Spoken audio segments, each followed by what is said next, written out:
A little over a year ago, I started learning the Catalan opening. It's by far my favorite opening in all of chess, and my Catalan repertoire video on this channel has almost 100,000 views. But one thing I realized is since making that video, despite the Catalan being my favorite opening, I have no more videos on the channel about it. So in today's episode of the rating climb to 2400 ELO, I thought I would show off one of my games with the Catalan. I know the Catalan can be quite positional and some people think it's boring, but this game was anything but boring and gets more exciting as the game goes on. If you're unfamiliar, the way I do these rating climb videos is I record myself playing a game and then commentate the game after as well. This is so that I can actually think while I'm playing instead of explaining what I'm doing in the moment. Regardless though, if you guys want to see the full series, I'll leave a link for the playlist in the description below. By the way, we also have a bonus episode up on the Patreon right now. It's completely free, and that game is against the Thankyou Gambit, which every Catalan player needs to know what to do against because it will come up in your games. But apart from that, let's get into the game. Hello everyone, I hope you are all doing well. I'm sorry for not uploading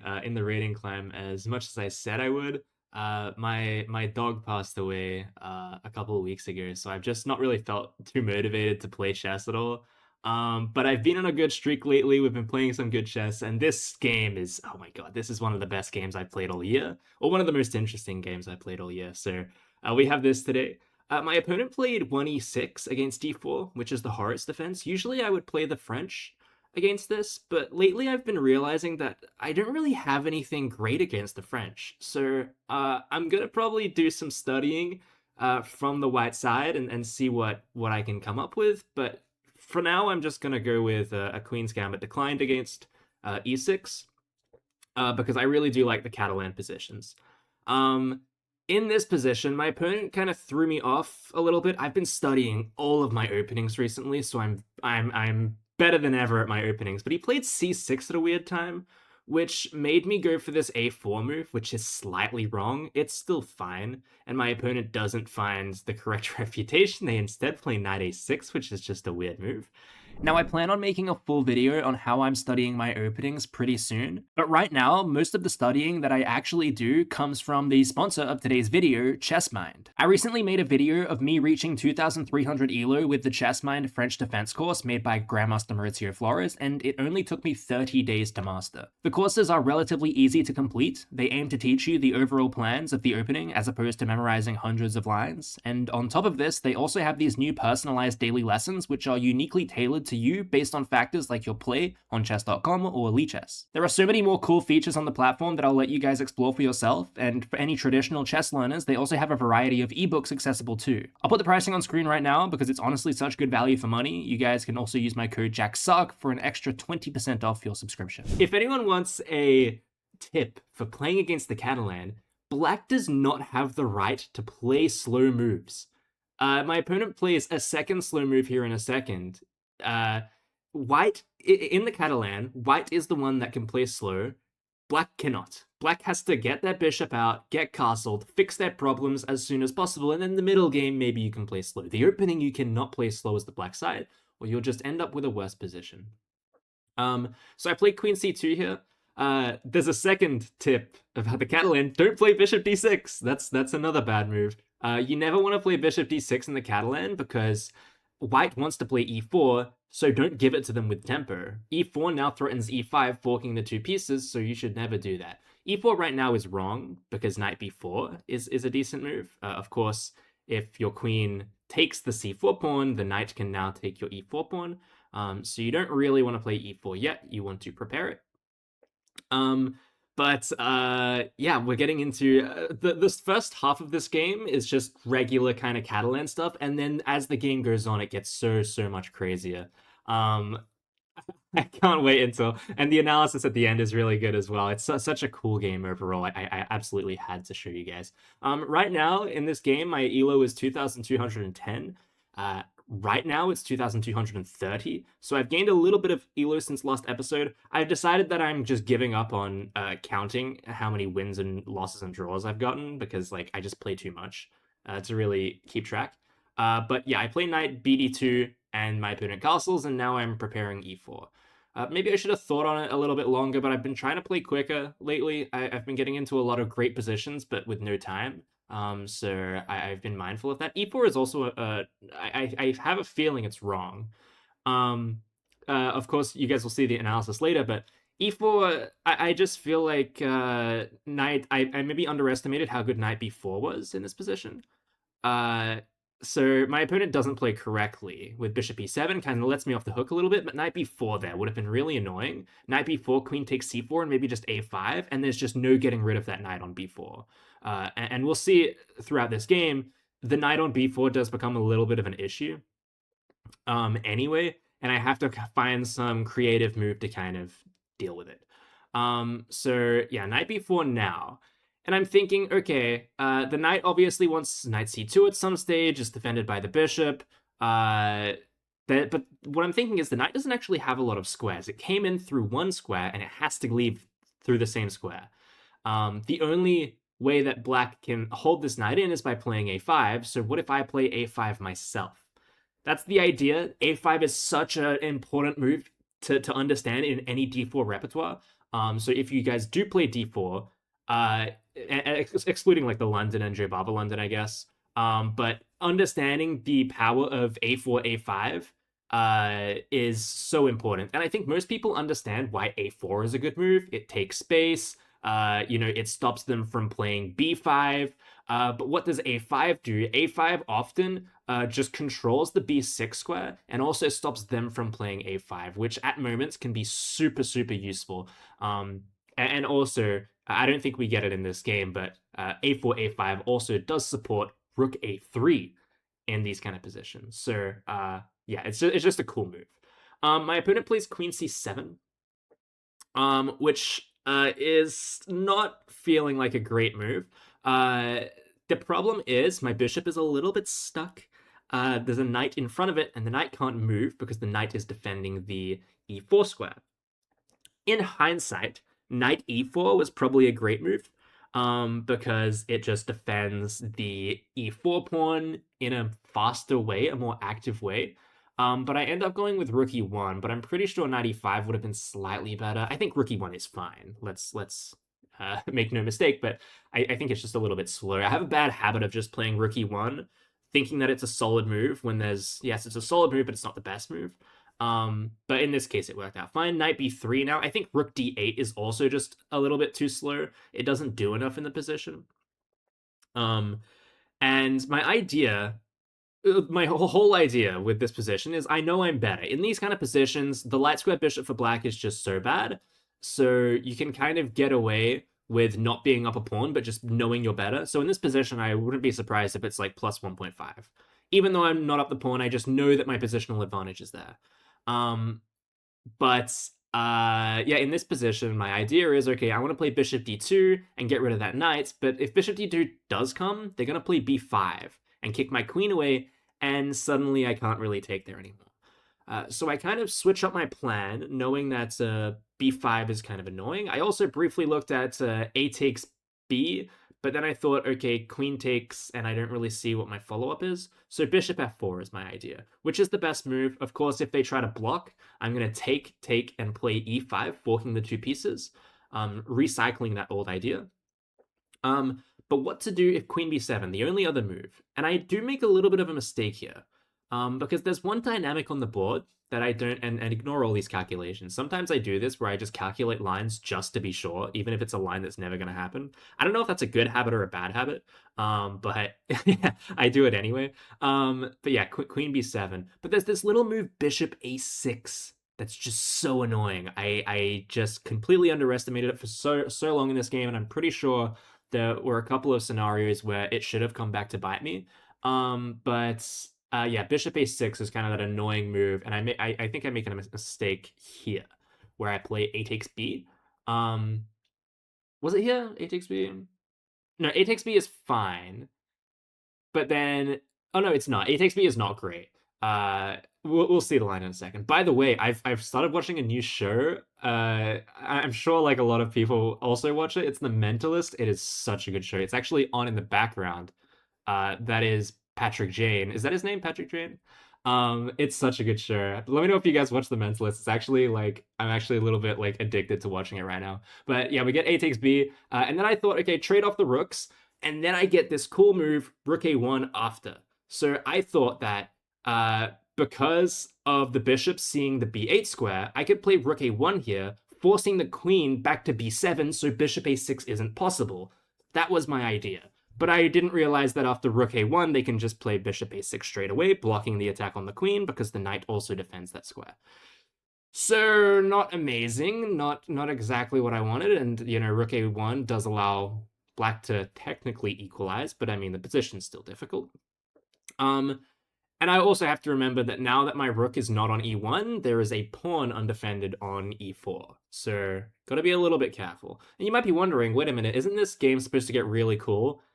Just wait a little second. It actually is like a few minutes away from happening, but I don't think I've ever had this happen in a game before.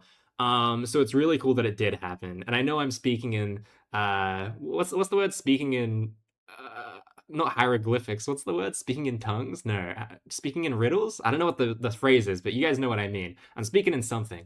Because I don't want to give it away. I want it to be a surprise. 95 here, we're kind of going back to this idea of defending the e4 pawn in a very active way by playing knight e5, activating the knights, and yeah, opening that bishop for the first time this game. Really, it's a shock that it took me this long. But yeah, we'll see in just a second. I think the cool move is about to come up. I actually do kind of fumble this endgame a little bit. I did say earlier in the video that I'm trying to be quicker. And a big part of that, I've got a new training plan, by the way. I might make a video on it eventually. I'm not sure if it 100% works yet. I'm kind of refining it as I go.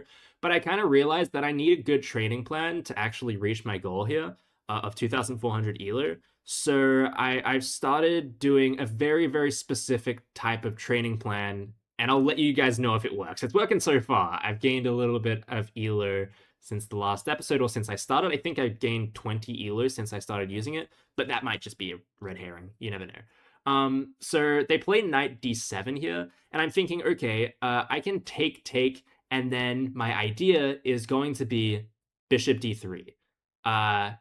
And it's going to be very, very difficult for my opponent to kind of hold on to things here. If they do play, and I realized if they actually play b5, I can just sit back with my queen, and suddenly there's a target on c6 that my bishop can also attack. So that was my idea. My knight on b3 always holds the d4 pawn, so I never worried about that. But then I realized, wait a minute, bishop a6. Bishop a6 kind of works, but it allows rook takes a6. And maybe some keen-eyed viewers have already seen how this game is going to get really cool. But actually, I'll just let it play out. I'll let you guys think about it. Pause the video if you want to solve the tactic. What happens if bishop a6? What is the line? What is so cool about this? I'll let you guys figure it out. I don't want to spoil it. But I don't have a crazy amount of time. The game is about to get a little bit crazy for my liking. I tend to think that when you trade into these kind of positions, you need to have a little bit of time because it's like a whole new game that you haven't even calculated yet. So bishop a6 on the board, and you might see, okay, rook takes, knight takes, queen takes. That's great. We've won 2 pieces for the rook. Nothing is hanging. Everything is good. But what about rook takes b5? And now the knight is hitting the rook, and the queen has no way of defending it because the knight also defends c6. So what do? We play a very special move, sacrificing the queen for 3 pieces, and that's better. It's winning for white. How crazy is that? Rook takes, and of course, if he takes with the knight, we'll take back with the queen. But in this case, 3 pieces for the queen. I've never done this before in a game of chess. It is so cool. In typical jack-sock fashion, I do blend the advantage immediately. I don't blend the... I'm not like in a worse position by any means, but I just didn't realize how much I needed to focus on coordinating my pieces before I kind of sprung back. So after queen b7, I should have played rook a1. But I'm like, hey, I can actually play to knight c5 and play really active. And that was enough for me to play that, and I just didn't calculate the line. I suppose I don't have all the time in the world to be calculating, but I do make this move suspiciously fast. So there wasn't a lot of thinking going on, I don't think. But yeah, I kind of missed that. Once the queen does move, like let's say queen c8, if I play bishop c3, they've just got b4. and that's kind of annoying. And there's no other way to defend that pawn. After this move, though, my opponent does take a minute and just disconnects, like, for a minute. So I might just cut that out. I'm not sure it's too interesting. But bishop c3, and then we'll cut to when my opponent does make a move. Okay, so my opponent makes a move, b4. It's the obvious move. He took like a minute to make it. Yeah, and I don't really have a choice. I have to play bishop takes. And I think there's something in here that my opponent does wrong. This is a messy kind of ending to the game. Like, it's not super clean, but it's also not like anything embarrassing. It's just like I could have played this better.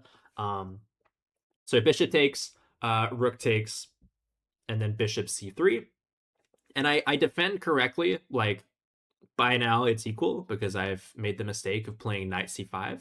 But after rook takes, I play this correctly with bishop c3. I mean, I think about it for a second, but bishop c3, tempo on the rook. I was a little bit worried about bishop f1 and e5 with the idea of queen h3 threatening checkmate, but you have king g2. So it wasn't a worry. Rook c4, the only move is rook a5. And I think in this position, yeah, so after queen d8, I don't know why my hand is over the bishop when my rook is hanging, because there's rook takes c3 that is threatened right now. If pawn takes, then queen takes a5, and you lose the rook. So now I'm thinking, okay, how can I get out of this? Actually, what was wrong with... Okay, knight b2, there is queen d1 check, which is no good. Just winning the knights because it's a fork. So knight b7, and there's a repetition of moves here. That's what the engine wants. That's why it's equal, because black has repetition of moves. If black does not find this repetition, it's technically not drawn. So maybe you can let me off the hook a little bit. I missed a repetition. You sue me, you know? But my opponent kind of lets me in, and it has a little bit suspicious move order. King g2, completely wrong. There was just rook d8, and I'm winning. Rook d8 because you've got the tempo on the queen, and you've got bishop d3 coming, pinning the rook to the king that is suspiciously on h7 also. So we get it eventually. My opponent misses it. Of course, my opponent's just trying to flag me now. It's very difficult to play with a queen against 3 pieces. You know, even if your opponent is not fully prepared for it, it's just a difficult thing to do. So my opponent is just trying to flag me right now. But there's nothing to do here. I mean, this position is dead lost. I thought that, yeah, maybe a move like queen b3 would be a good idea, like trying to get the knight at least, and then play a rook and a queen against just a queen against a rook and 2 pieces. I thought that maybe was somewhat doable. But you can see me smiling here. I'm so happy that I've gotten this position. The relief on my face. Sometimes I get really cool games like this, and then I've got a minute left, and then I flag, and you guys never see it. But I was so glad. I was like, yes, I'm in a position where I can see the win. I know how to convert this. I know what to do. And spoiler alert, we do go on to win this game. We don't flag. It is just a little bit of a conversion job from here. I'll actually show the sequence of like I'll show up to a certain point, and then we'll just, you know, fast forward through the rest of the game because the conversion is not so interesting. But yeah, bishop d3 is to come. So my opponent plays queen g5, bishop d3 now. And yeah, the rook is pinned. Now we can take, and there's a very obvious follow-up. The bishop is so strong on c3, so just drop the rook back, and this is how we win the game. So my opponent doesn't play e5 for some reason. I thought that was pretty obvious to play. They allow me to trade off, and then from here, I don't have to bishop knight mate because I've got pawns. But we'll skip through this. I don't think you guys really need to see the conversion. But yeah, we'll get into the analysis. Wow, I cannot believe that game just happened. That was like the craziest game I've played like this year. So we have just my opponent tried playing the Horowitz defense, and I've been not wanting to play the French defense, play into it, because I don't think I have anything really great against it. So I've just kind of recently decided to stop playing the Queen's Gambit Declined against e6, which you can just play with, you know, this and this, and transpose. So that's what I wanted to do. They played knight f6, okay, anti-Nimzo is fine, getting into my Catalan. And then they played this. When I first saw it, I was like, that's just an ugly move. It does make sense though. Like, I guess it just transposes. You're gonna play c6 in the closed Catalan anyway, so may as well play it now. This way, your queen also has ideas of coming out early. So I just played g3. They take the center. I did consider briefly that maybe he can take here and hold on to it, but I've recently studied these positions, and I knew that bishop g2, and you can even castle now, really. Which I don't. I play a4. You don't have to play a4, but it's also fine. You can also play 95. This is also a thing, because if they play this becomes loose and the bishop opens up. So they take, I play a4. This was weird. I didn't really know what it was. I've seen people try to play things like this before, but it's like, why not just go for this? Like, if your idea has to be c5 at some point, there's no point in playing knight a6. It's just a weird move. So I just castle. And then again, they kind of slow move h6. You can't be playing a slow move against the Catalan. That's just your one-way ticket to being absolutely suffocated, is by playing a slow move like this.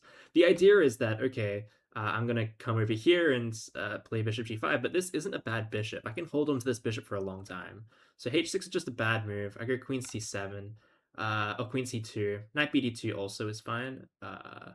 Wonder what happens if this takes, knight e5, and you x-ray the rook. Okay.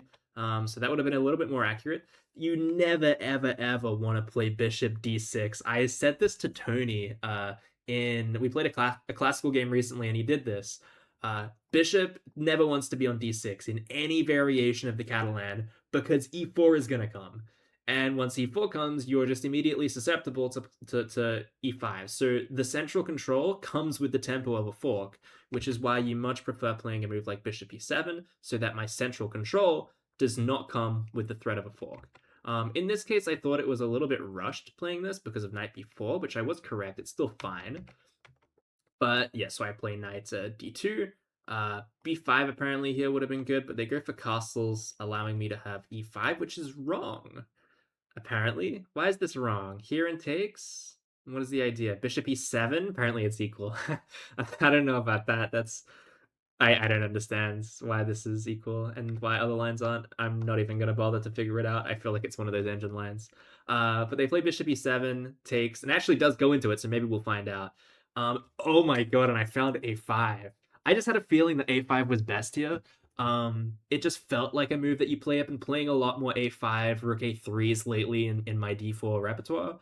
So it just felt like, the knight doesn't have a lot of squares to go to. Let's make sure that they can't anchor it in with a5. So that's what I do. They play queen c7. I was a little bit stuck here. I wasn't exactly sure what to do. I was thinking, I want to move my knight, but I don't want to lose control of the e4 pawn. So I play rook e1. Knight e5 would have been a little bit better, but I wasn't really sure what to do with the knight after this. Like, where does it go from here? So I just play rook e1. They play rook d8. And why is this bad? Knight b3 is apparently a really strong move, which I actually did play. So knight b3, and what is the idea? Like, why does the engine think it's so good? Is it just that... Oh, it's just that bishop f4 is coming. Right, okay. Bishop f4 is just super strong, which is the idea that I found. I didn't realize it was this good, though. So bishop f4 comes.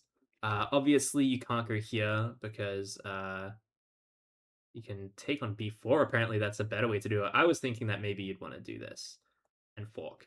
That was my plan, but I guess the engine has found that you can even do this, which is interesting.